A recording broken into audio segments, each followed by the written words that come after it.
Dengan cara baik. Inseminasi. Budaya positif. Negatif.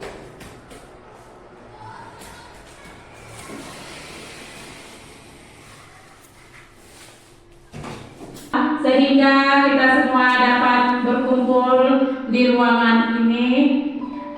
Selanjutnya salawat dan salam sama-sama kita sanjung-sanjungkan kepakuan alam Nabi besar Muhammad Sallallahu Alaihi Wasallam yang telah membawa umatnya dari alam kebodohan ke alam yang penuh berilmu pengetahuan seperti yang kita rasakan sekarang ini. Yang saya hormati Ibu Kepala Sekolah SD Negeri 1 Biren Raya, dan yang saya hormati ibu-ibu guru SD Negeri 1 Biren Raya ini yang telah meluangkan waktunya untuk mengikuti desiminasi menyebarkan pemahaman dan penerapan pengalaman budaya positif dari CGP Angkatan 8, yaitu Ibu Fatia Ulfa dari SD Negeri 1 Biren Raya Kabupaten Aceh Timur. Selanjutnya moderator yaitu saya sendiri, dan susunan acara berikutnya. Mari kita bersama-sama berdoa sejenak untuk memberkahi acara kita hari ini. Mari Ibu sama-sama kita membacakan surah Al-Fatihah. Al-Fatihah. Warahmatullahi a'udzubillahi minasyaitonirrajim. Bismillahirrahmanirrahim. Alhamdulillahi rabbil alamin. Ar-Rahmanirrahim. Maliki yaumiddin. Iyyaka na'budu wa iyyaka nasta'in. Ihdinas siratal mustaqim. Siratal ladzina an'amta 'alaihim ghairil maghdubi 'alaihim waladdallin. Amin. Terima kasih Ibu semuanya. Selanjutnya kita akan menyanyikan lagu Indonesia Raya. Saya mohon kepada ibu-ibu semuanya untuk bersedia berdiri sejenak.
diseminasi, Pak. Bapak. Oh.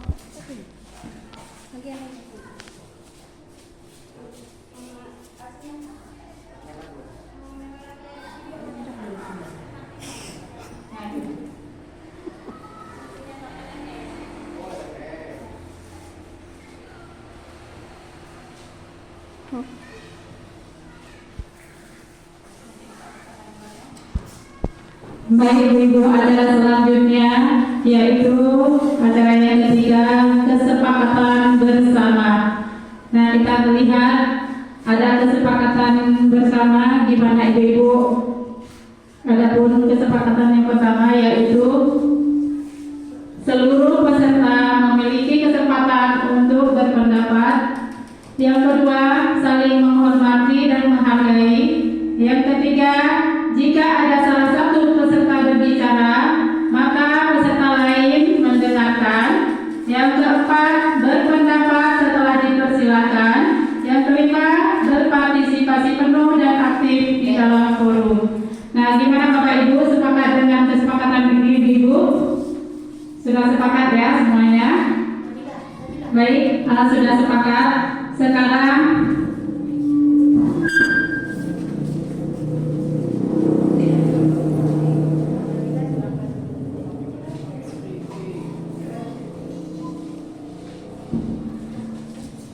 acara selanjutnya yaitu kita akan mendengarkan paparan diseminasi penyebaran pemahaman dan penerapan pengalaman budaya positif dari Ibu Fathia Ulfa.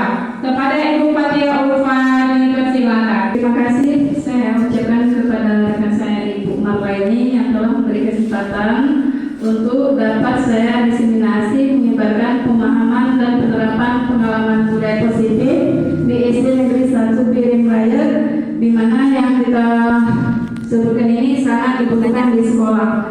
Terutama saya mengucapkan dulu puji dan syukur sama-sama kepada Allah Subhanahu wa taala yang mana pada hari ini kita telah diberi kesempatan sehingga dapat berkumpul untuk melihat dan sama-sama sharing dalam penyebaran pemahaman diseminasi budaya positif ini.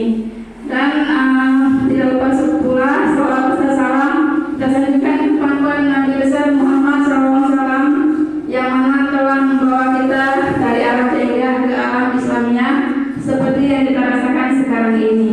Penghormatan saya kepada Ibu Kepala Sekolah atau mewakilinya serta Dewan Guru yang telah hadir pada hari ini dengan keadaan sehat walafiat. Adapun untuk mempersingkat waktu, tadi pun kita sudah lelah seharian dengan anak-anak. Baiklah, sekarang kita akan mencoba mengetes atau merefleksi diri kita. Apakah kita sekarang masih konsentrasi atau masih terasi, istilahnya seperti itu. Nah, baiklah sama-sama Ibu Bapak bisa memperhatikan gerakan saya. Sama-sama kita berbuat. Bisa Bapak Ibu? Bisa, alhamdulillah. Supaya melengangkan otot-otot kita dan kita ingin membuktikan apakah hanya anak-anak saja yang konsentrasi ataupun ibu-ibunya juga mungkin hilang konsentrasi jika sudah waktunya siang hari kita mengadakan sosialisasi seperti itu. Baiklah, bisa diperhatikan gerakan kita sama-sama. Kalau saya katakan gerak tangan diputar, berarti tangan kita sama-sama diputar ya Bapak Ibu. Tapi kiri dan kanan, kalau saya karena satu memegang mic, jadi satu saja yang bergerak. Baik, hitungan 1, 2, 3, sama-sama kita berbuat. Tangan diputar ke atas, diputar, diputar, berhenti, diputar, diputar, diputar, tangan ke hidung. Berarti masih ada yang konsentrasinya kurang karena tangan hidung masih ada di kepala. Jadi kita jangan salahkan anak-anak seandainya konsentrasi itu tidak ada sama anak-anak. Jadi sama gurunya saja juga seperti itu ya Bu. Jadi arahan gurunya mengatakan tangannya di atas kepala, anak-anaknya karena gurunya berada di hidung pun berada di hidung. Coba kita tes sekali lagi. Tangannya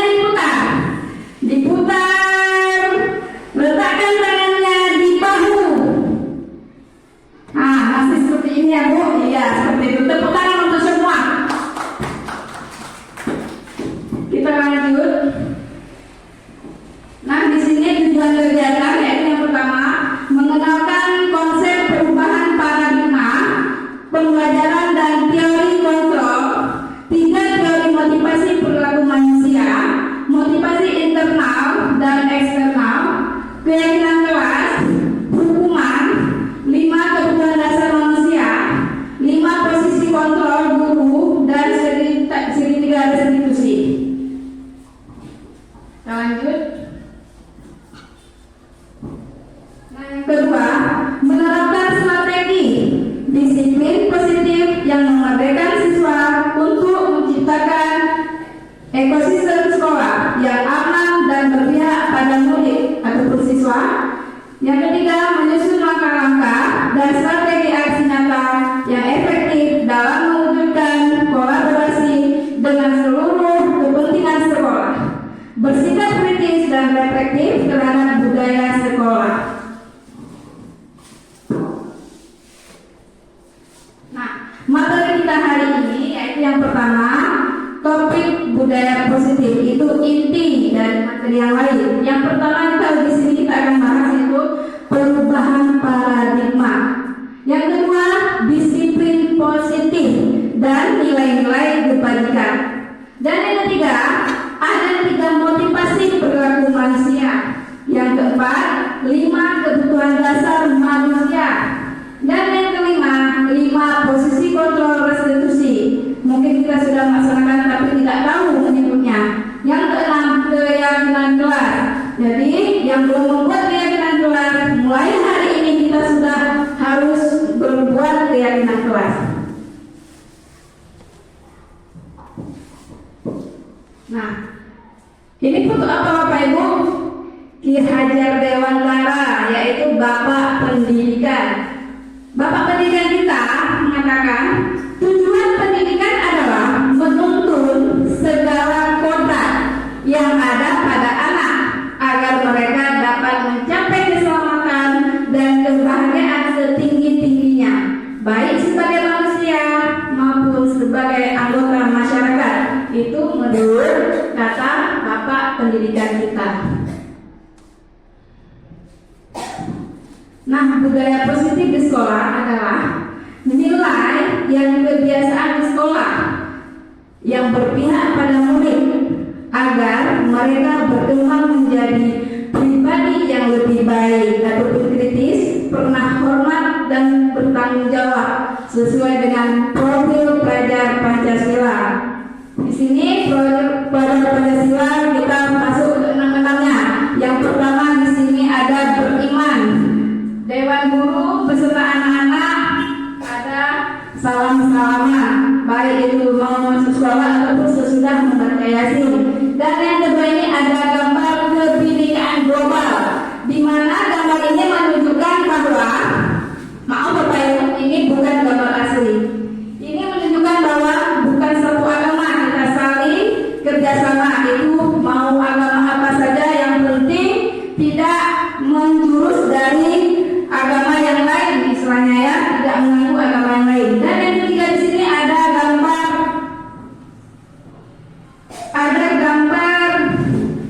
kreatif, anak-anak kreatif saling kerjasama. Dan di sini juga ada gambar mandiri, bahwa anak-anak setelah bekerja di kelompoknya, anak-anak mau dan mau menampilkan hasil presentasinya secara mandiri. Dan yang kelima di sini anak-anak kreatif dalam mengerjakan suatu kegiatan. Dan yang terakhir ini inovasi. Inovasi ini mungkin anak-anak dalam kegiatan pembelajaran. Di sini anak-anak memikirkan sendiri akan inovasinya. Kita lanjut. Nah, kita mulai yang pertama. Perubahan paradigma budaya positif.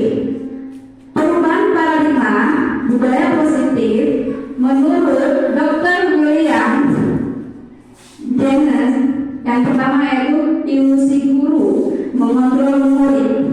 Di sini yang dikatakan ilusi guru mengontrol murid yaitu kita tidak dapat memaksa murid untuk berbuat sesuatu jika murid tersebut memilih untuk tidak melakukannya.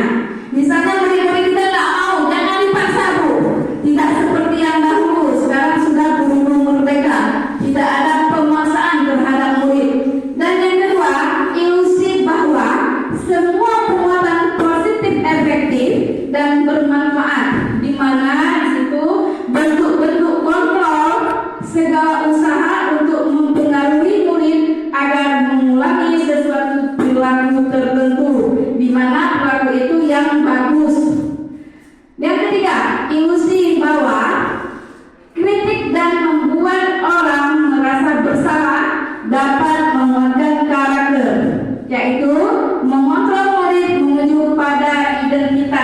Maksudnya yang kira-kira anaknya tadi yang bandel, kembalikan ke diri sendiri.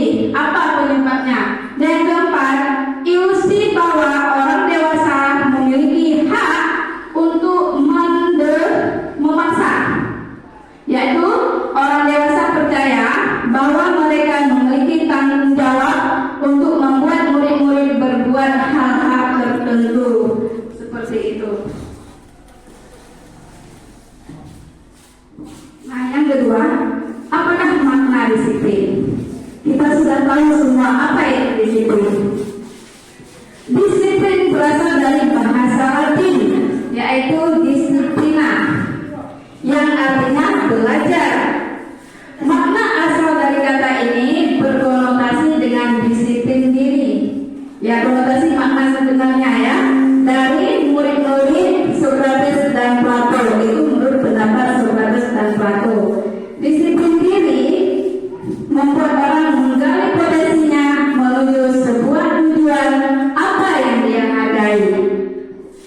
Namun dalam budaya kita, makna kata disiplin telah merubah menjadi sesuatu yang dilakukan seseorang pada orang lain untuk mendapatkan kepatuhan. Kecenderungan umum adalah menghubungkan kata disiplin dengan ketidaknyamanan, bukan dengan apa yang kita hargai atau pencapaian suatu tujuan mulia. Jadi di sini istilahnya kita tidak ada dipaksa untuk disiplin, namun kita harus berbuat itu suatu disiplin itu. Nah, menurut kita disiplin adalah kemampuan memerintah diri sendiri dalam mengontrol dan menguasai diri untuk memilih tindakan yang mengacu pada nilai-nilai yang kita hargai dengan penuh tanggung jawab. Jadi kalau disiplin itu tidak dipaksakan dari dalam diri kita. Jangan hanya dari kepala sekolah disiplin dari diri kita tidak ada, itu sama saja. Dari tidak ada kemampuan dari memerintah diri sendiri. Jadi kita harus berbuat dulu.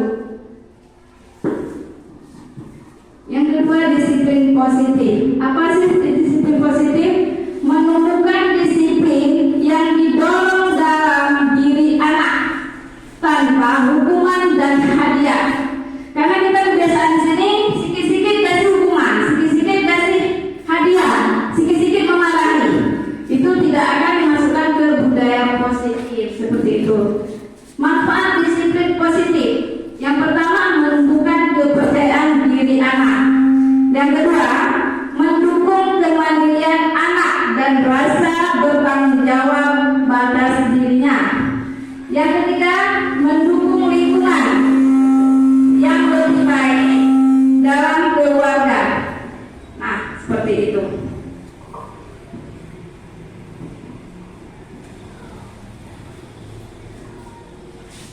Seorang pendidik, tujuan kita adalah menciptakan murid yang merdeka.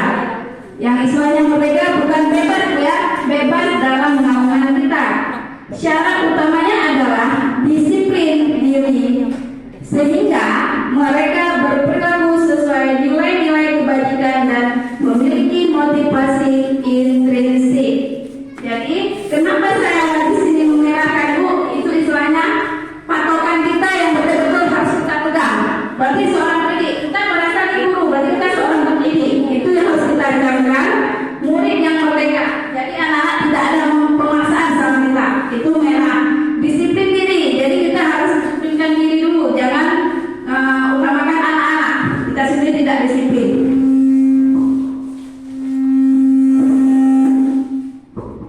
Nilai-nilai kebajikan adalah sifat-sifat positif manusia yang merupakan tujuan mulia yang ingin dicapai setiap individu.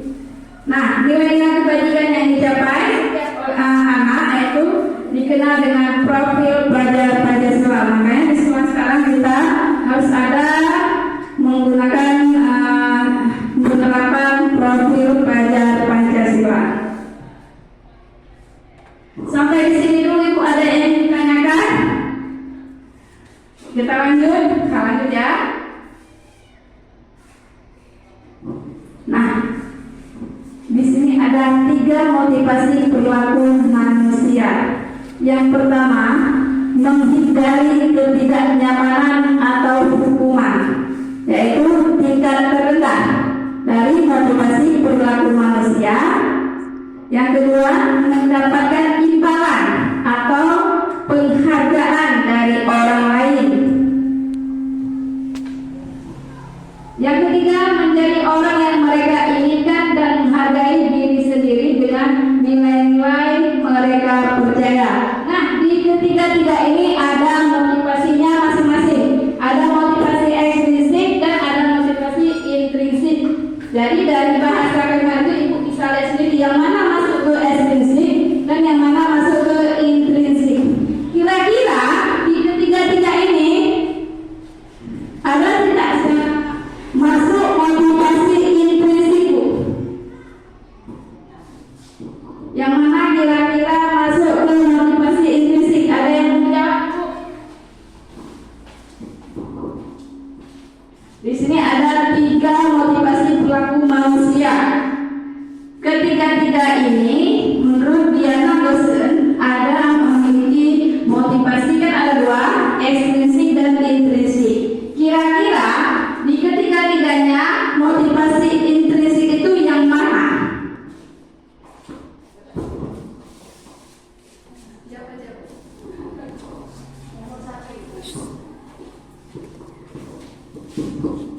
Yang nomor 2.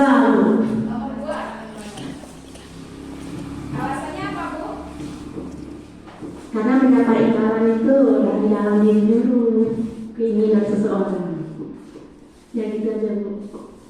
Iya, terima kasih kepada rekan kita Ibu Huzaimah sudah mencoba mendapatkan. Berikan kelas untuk Bu Zaimah. Ada lagi, Bu? Ibu Supi, ya?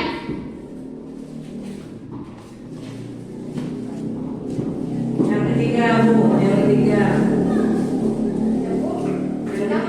menjadi orang yang mereka inginkan dan menghargai diri sendiri dengan nilai-nilai yang mereka percaya.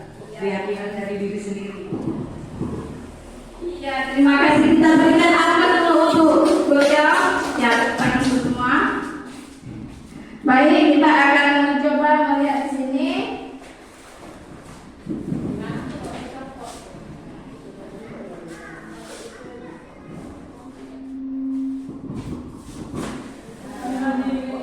Lepas aja dulu buat ya, lepasin aja.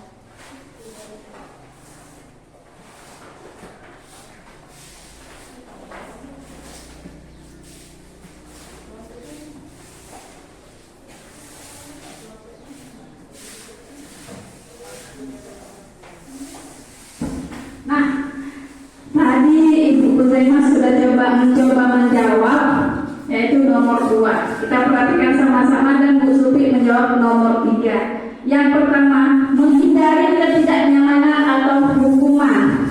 Biasanya itu terlibat 1 orang atau 2 orang, Bapak Ibu. Yang pertama, 2 ya, Bu. Karena yang berikan hukuman bukan diri sendiri ya. Itu sudah pasti eksternal karena meletakkan dengan orang lain. Nah, yang kedua, mendapatkan imbalan atau penghargaan. Dari kata imbalan dan penghargaan, adakah dia berlaku dengan orang lain? Orang lain. Jadi disebutkan orang, makanya disebut dengan eksternal. Nah, yang ketiga, menjadi orang yang mereka inginkan. Berarti kita yang diinginkan sama orang lain. Itulah dia yang masuknya ke intrinsik. Ya, Bapak Ibu. Jadi dari diri yang merasa diri itulah dia intrinsik. Seperti itu.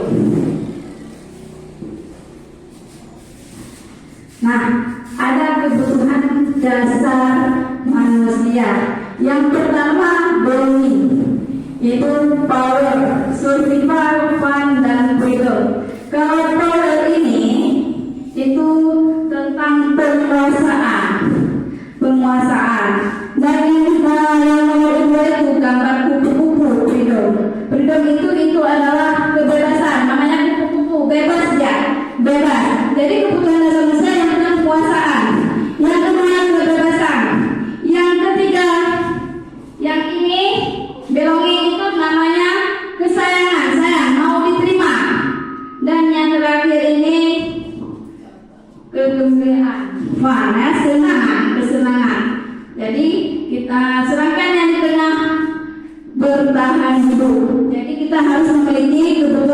dasar manusia ada 5. Yang paling utama yaitu yang di tengah, karena dia mengacu dari semua, yaitu bertahan hidup.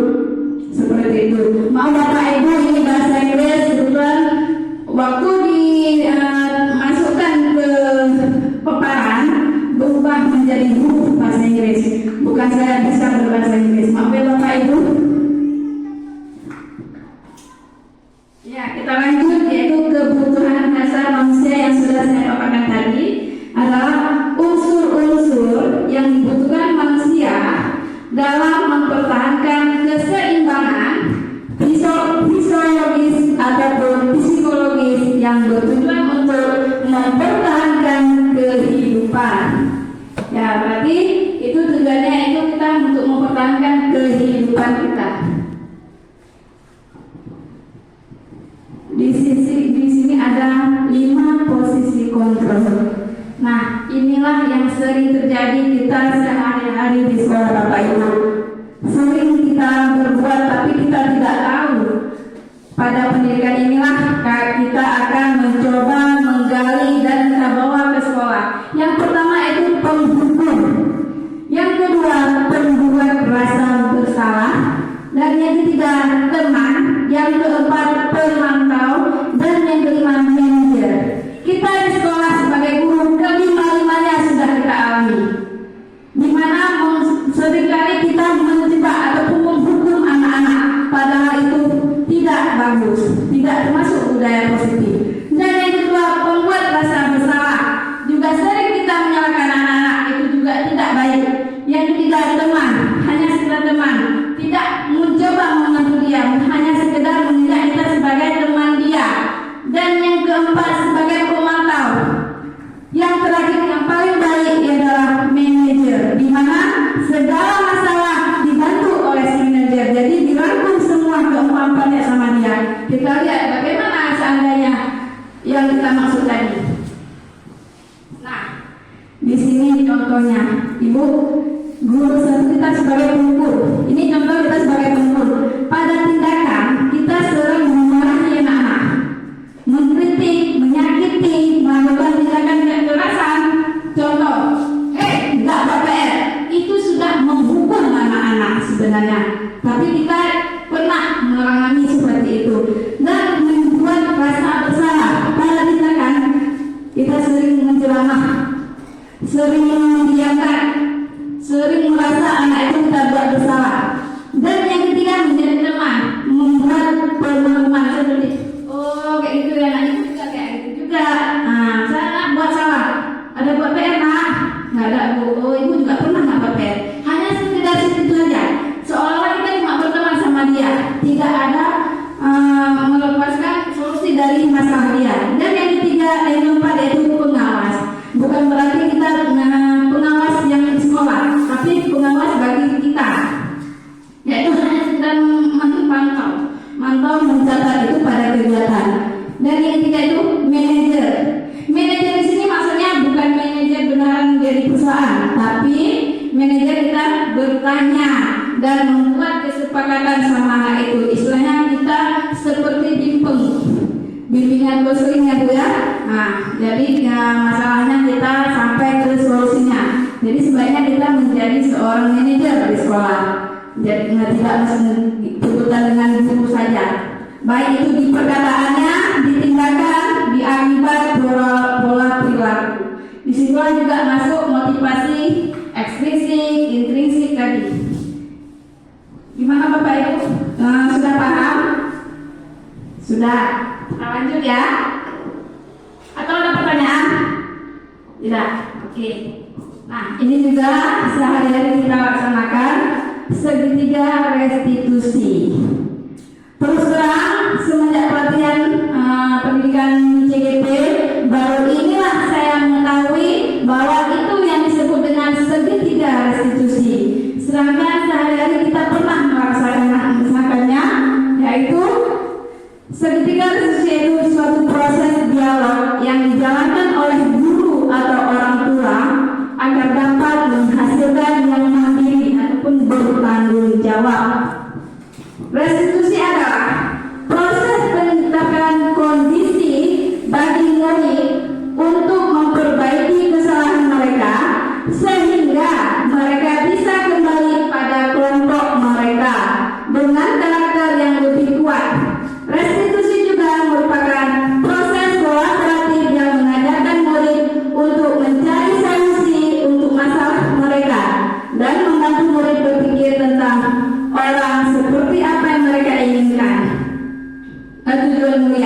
dan bagaimana mereka harus memperlakukan orang lain. Misalnya seperti ini, anak itu sudah berbuat salah, tapi anak itu sendiri yang harus mencoba solusinya. Itulah dia namanya segitiga solusi, restitusi.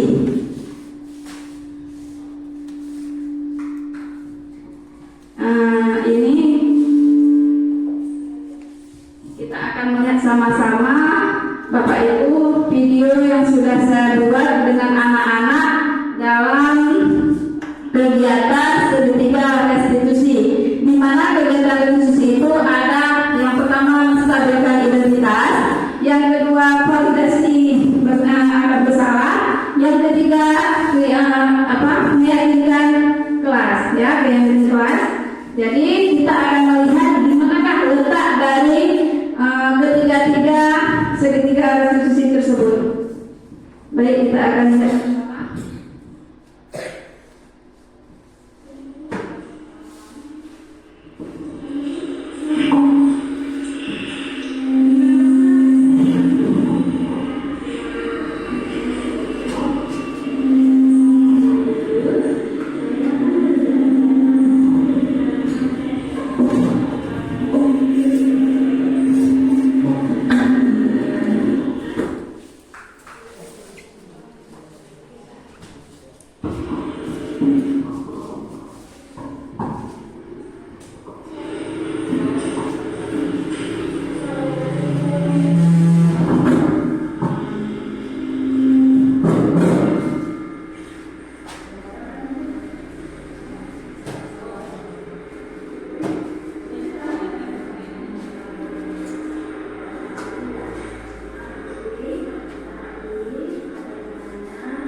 Nah, terima kasih Bapak Ibu sudah menyaksikan contoh yang saya buat saat segitiga restitusi sama anak-anak, di mana anak kita ini yang bernama Putri, dia sudah menyontek punya jawaban temannya.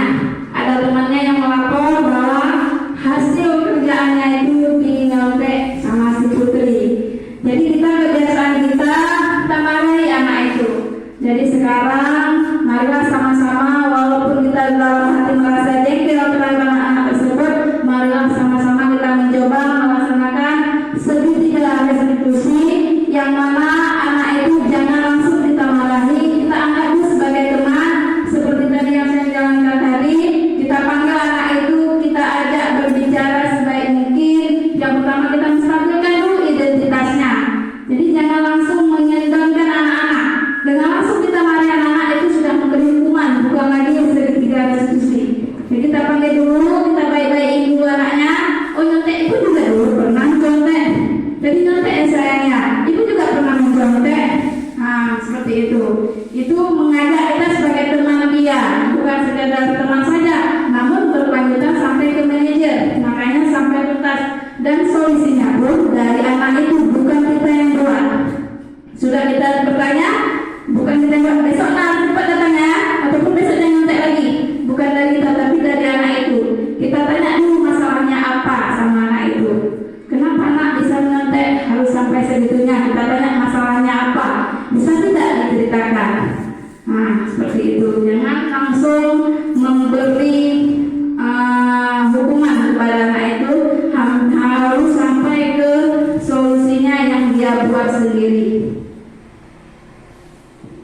Nah, seperti ini. Inilah namanya segitiga restitusi.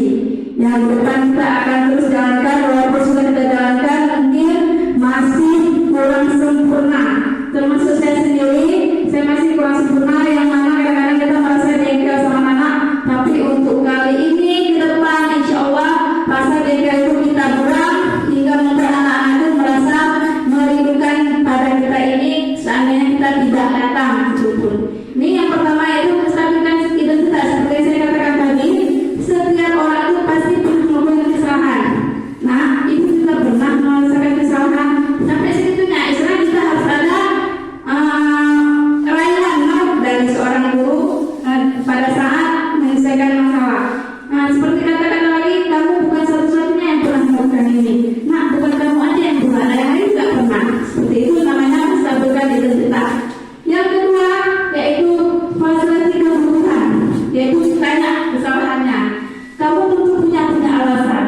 Coba nak cerita, itu maksudnya ke validasi kebutuhan. Adakah cara yang lebih efektif? Ada nggak cara lain selain nyontek? Nah, itu maksudnya ke validasi. Nah, yang ketiga menanyakan keyakinan. Nah, menanyakan keyakinan ini, permasalahan ini kita laksanakan, buat dulu keyakinannya. Jangan kita buat segitiga restitusi, keyakinan belum kita laksanakan. Yaitu nilai-nilai kesepakatan di dalam kelas. Awal masuk kelas kita buat dulu kesepakatan kelas. Seperti di hari-hari pertama. Jadi kesepakatan kelas bukan lagi aturan.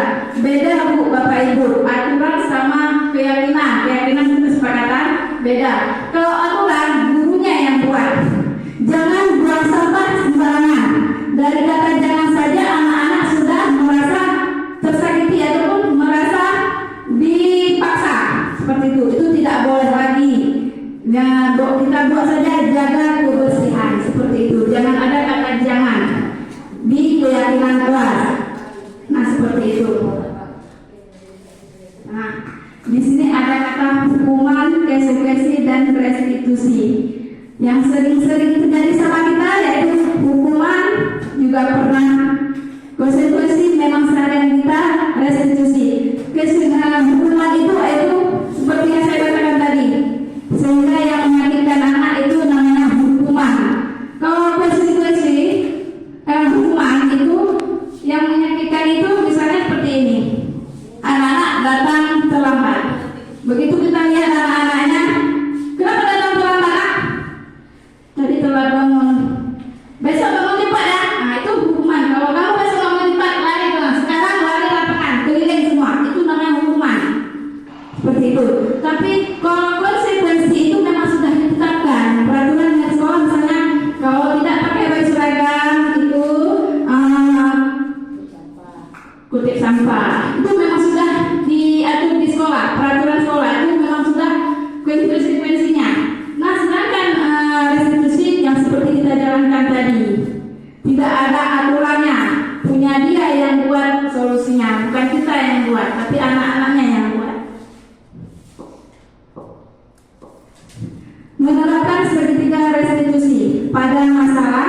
dengan menempatkan diri pada posisi control manager seperti yang saya katakan tadi, kita antara 5 itu kita ambillah sebagai manajer.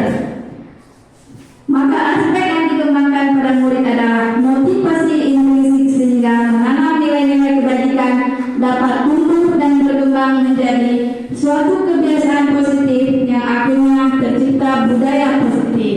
Nah, seperti itu. Dengan kebiasaan positif, insya Allah akan tercipta budaya positif. Nah,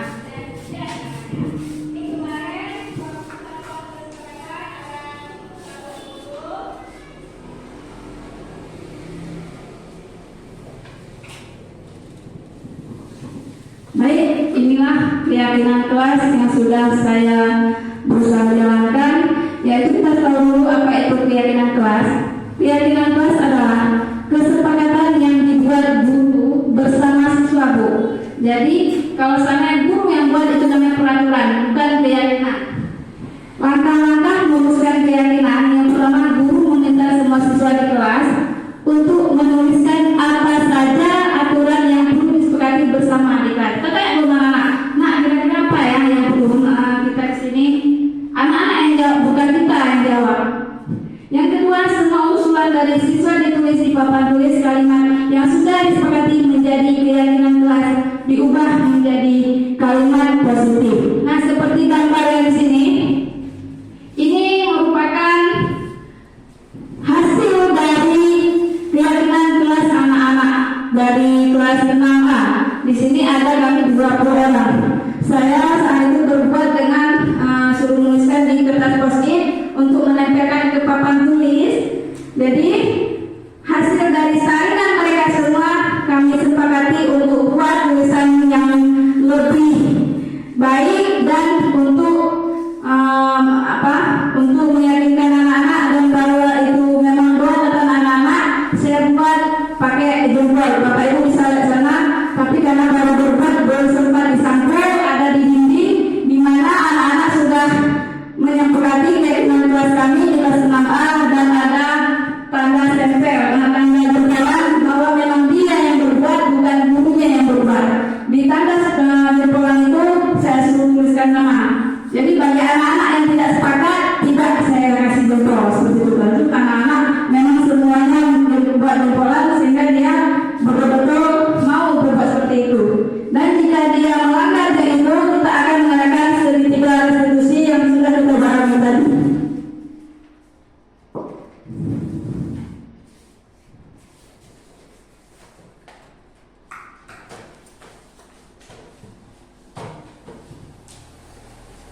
Nah, kita baik akan mengingat kembali karena ini kita akan kerjakan mulai dari sekarang ya Bapak Ibu. Jangan pernah melupakan segitiga restitusi yang mana kita harus menjadi manajer ya. Jangan hanya sekedar jadi teman, jangan hanya sebagai hukuman, penghukum, jangan hanya sekedar menjadi pemasalah, jangan sekedar jadi pemantau. Jadi harus sebagai apa Bapak Ibu? Manajer ya, manajer. Yaitu seperti guru berkata, berbuat salah itu hal yang manusiawi, tidak ada manusia yang sempurna. Jadi itu bersalah kita pasti bisa menyelesaikan permasalahan ini. Seperti itu. Ini menstabilkan identitas, validasi kebutuhan. Seperti tadi ada 3 ya Bu. Jadi ini betul-betul harus diingat. Ada 3 yang pernah menstabilkan identitas, yang kedua menanyakan, yang ketiga validasi kebutuhan, dan yang ketiga menanyakan keyakinan. Baiklah, dari sini sudah pemaparan saya. Kira-kira ada yang masih menjanggal di hati, boleh Bapak Ibu tanyakan. Mungkin Bapak Ibu di sini sudah pada ngantuk. Saya mau coba kembali konsentrasinya. Jika tidak ada gerakan salah, berarti masih pikiran ke terasi di rumah, bukan ke konsentrasinya. Sekali lagi, tangan diputar lebih kuat, tangannya ke bahu. Iya, berarti konsentrasi semua. Tepuk tangannya buat kita semua. Walaupun sudah siang, tapi tetap bersemangat, tetap bersemangat. Di sini ingin saya bertanya, kalau ada yang ingin ditanyakan? Tidak ada, berarti siapa saya yang bertanya? Kalau tidak ada yang bertanya, apa saya bertanya atau Bapak Ibu yang bertanya?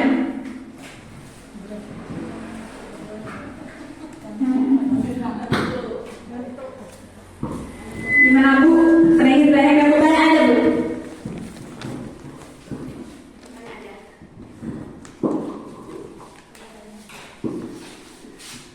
Ibu mau nanya tentang konsentrasi anak-anak itu bagaimana? Kalau pagi-pagi itu ada anak yang ngantuk, yang mual, itu cara kemas atau bacaannya itu bagaimana? Terima kasih. Tepuk tangan untuk kita semua dulu biar semakin semangat. Iya. Ada yang bisa menjawab Bapak Ibu? Tidak ada. Mungkin Bapak Ibu pertanyaannya yang sama mungkinnya mau sebutkan tidak sebutkan seperti ini Bapak Ibu ya. Menurut saya di sini yang sudah saya jalani mau itu pagi maupun siang sama.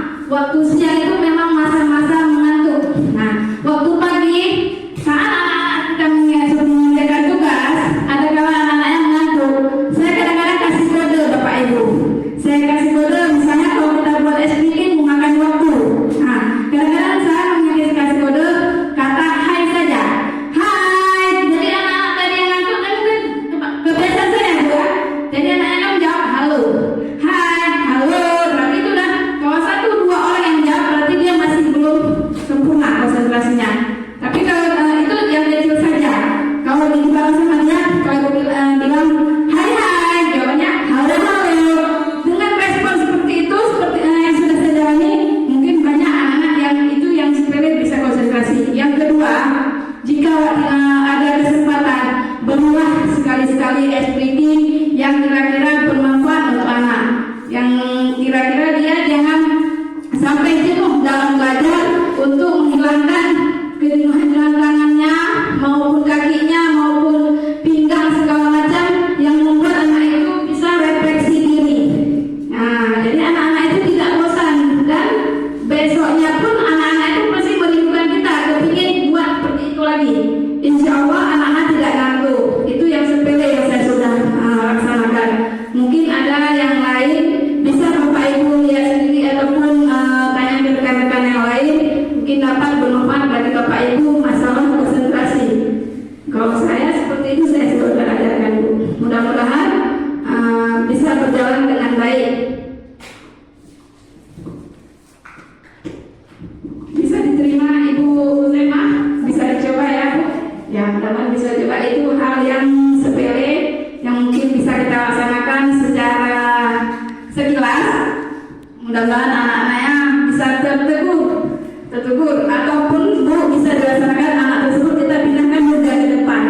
Pindahkan ke depan atau jangan sampai kita Bu. Mungkin kalau dia sampai kita dia merasa bersalah. Seolah dia udah bersalah kali padahal dia ngantuk ataupun kita suruh cuci muka. Jangan lagi duduk di belakang. Nah, ganti-gantian seperti itu.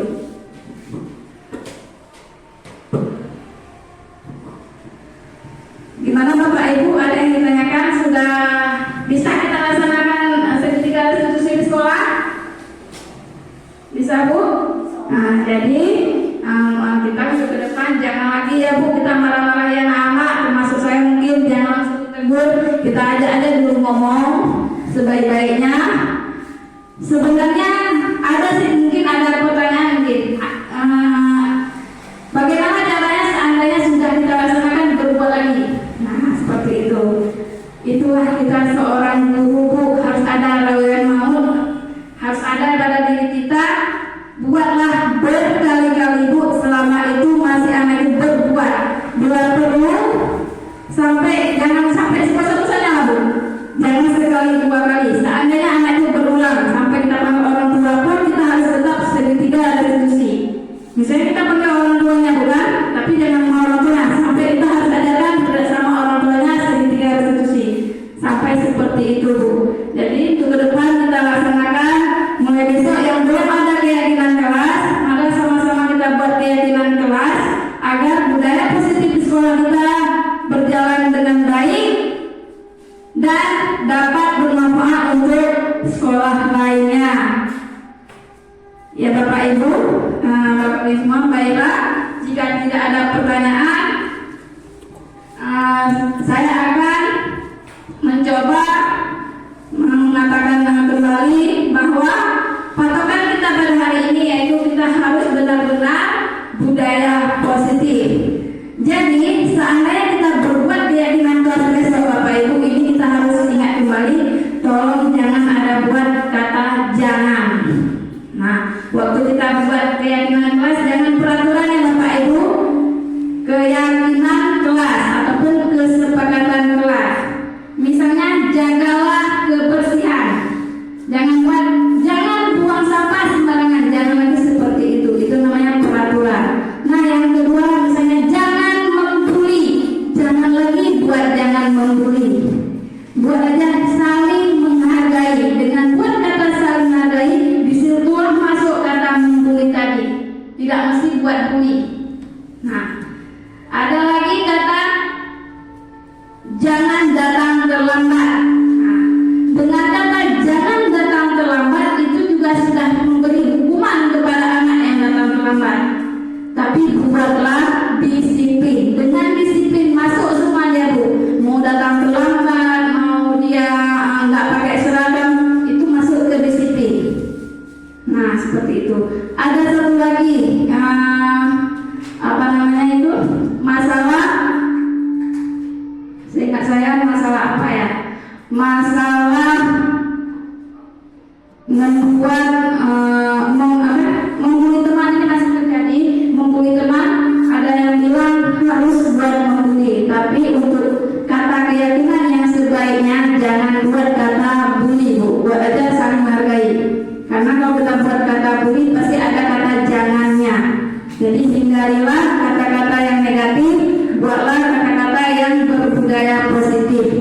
Nah, ini saya tolong kita ingat kembali ya Bapak Ibu, ada 3 dari Bapak Ibu. Yang pertama apa Bapak Ibu? Segitiga ada setuju. Yang pertama apa?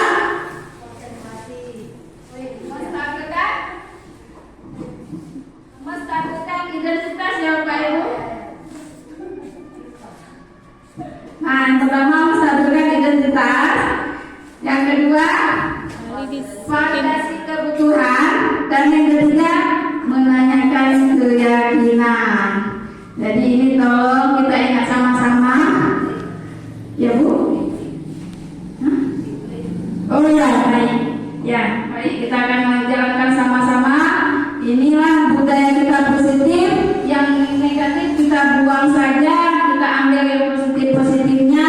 Dimana ada yang materi yang baru ataupun pengalaman kita yang baru, kita ambil supaya budaya positif kita ini benar-benar baik.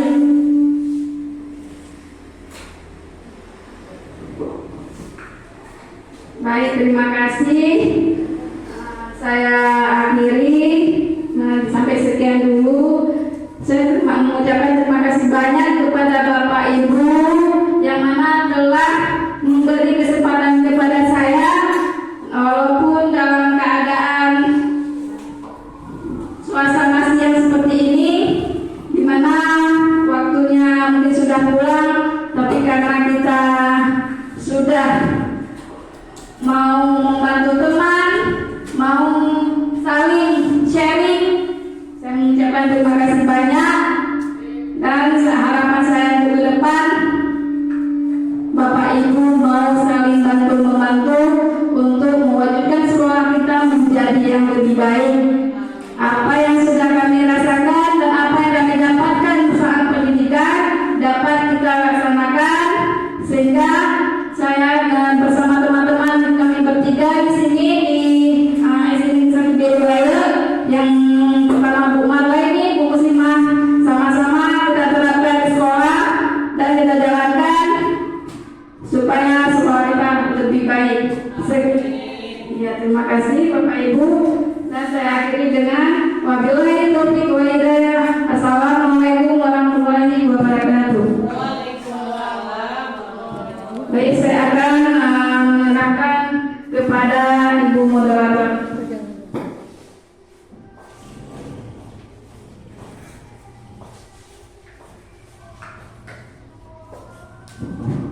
Terima kasih kita ucapkan kepada Ibu Fathia Ulfa yang telah menyampaikan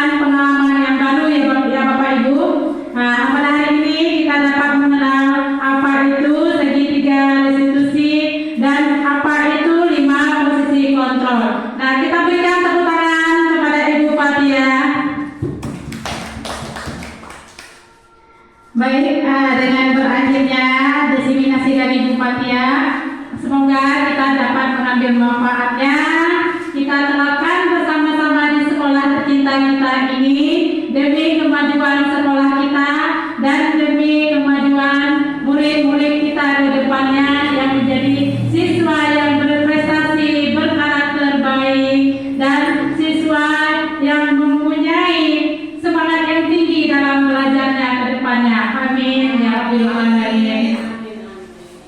Baik, dengan berakhirnya acara ini saya selaku moderator mohon undur diri apabila ada kata-kata saya yang